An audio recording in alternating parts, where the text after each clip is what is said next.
যুক্তরাষ্ট্রের সাথে বাংলাদেশের বাণিজ্য ঘাটতির তুলনায় ৩৫% শুল্ক আরোপের প্রস্তাব যৌক্তিক নয় বলে মন্তব্য করেছেন অর্থ উপদেষ্টা। তবে প্রস্তাবিত শুল্ক কমাতে আলোচনা চলছে। এক্ষেত্রে আশাবাদী অর্থ উপদেষ্টা ও প্রধান উপদেষ্টার প্রেস সচিব। বাণিজ্য সচিব জানিয়েছেন, যুক্তরাষ্ট্রের প্রস্তাব অনুযায়ী ঘাটতি কমাতে বিভিন্ন পণ্যে ছাড় দেওয়ার প্রস্তাব দিয়েছে বাংলাদেশ। এরপরও শুল্ক ছাড়ের সমঝোতা না হলে অর্থনীতিতে প্রভাবের বিষয়টি অস্বীকার করেননি সচিব। শ্রীলঙ্কা আবারও রপ্তানিতে শীর্ষে।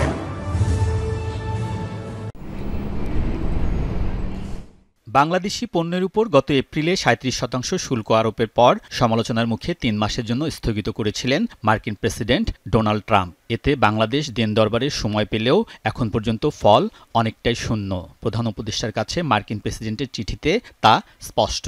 নতুন করে শুল্ক মাত্র 2% কমিয়ে 35% নির্ধারণ করা হয়েছে। যদিও এক্ষেত্রে ১ আগস্ট পর্যন্ত আলোচনার সুযোগ আছে। আর সেই সুযোগ নিতে ১০ ও ১১ জুলাই যুক্তরাষ্ট্রের বাণিজ্য প্রতিনিধি দপ্তরের কর্তা ব্যক্তিদের সাথে বৈঠকে বসছেন সফররত বাণিজ্য উপদেষ্টা।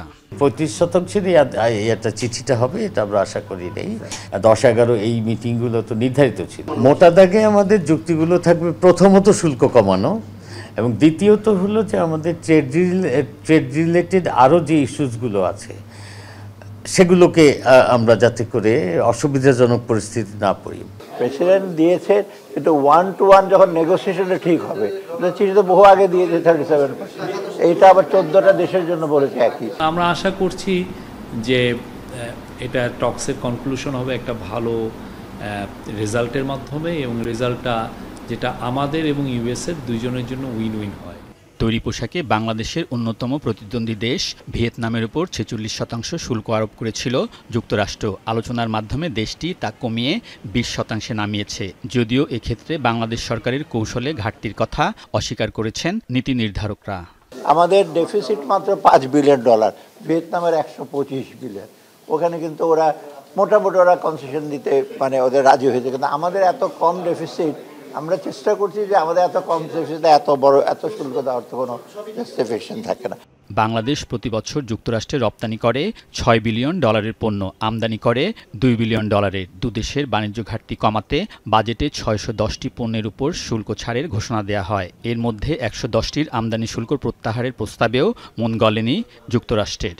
যে ডকুমেন্ট পেয়েছি তাতে যা ছাড় চেয়েছে তারা, সেগুলো আমরা অবশ্য আগেই প্রমিস করেছি, এবং বোয়িংয়ের ফ্লাইট কেনার জন্য আমাদের কিছু আদেশ দেওয়ার কথা রয়েছে খুব শীঘ্রই। এছাড়া তুলা আমদানিকে আমরা প্রমোট করব।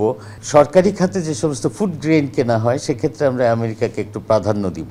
মিলিটারি ইকুইপমেন্টেরও একটা বড় অংশ আসলে আমেরিকা থেকে প্রকিউর করা হয়, সে সমস্ত ক্ষেত্রটাও আমরা বিবেচনায় নিচ্ছি। শেষ পর্যন্ত শুল্ক হার কমানোর ক্ষেত্রে সমঝোতা না হলে দেশের অর্থনীতিতে এর প্রভাব পড়বে বলে মনে করেন বাণিজ্য সচিব, যদিও ভিন্নমত প্রেস সচিবের। কিছু না হলে প্রেশার হবে, সেটা তো সবাই বুঝে, এবং সেটা যাতে না হয় সেজন্য তো আমরা যাচ্ছি আলোচনা। সবাইকে বলবো, ডোন্ট ওয়ারি, যা হবে আমাদের জন্য, যেটা হবে এটা ভালো হবে আমাদের। প্রেস সচিব বলেন, শুল্ক নীতি নিয়ে বিভিন্ন দেশের সঙ্গে বাংলাদেশের তুলনা ঠিক না, বাণিজ্যের ধরনে ভিন্নতা রয়েছে। আলমগীর স্বপন, যমুনা নিউজ, ঢাকা।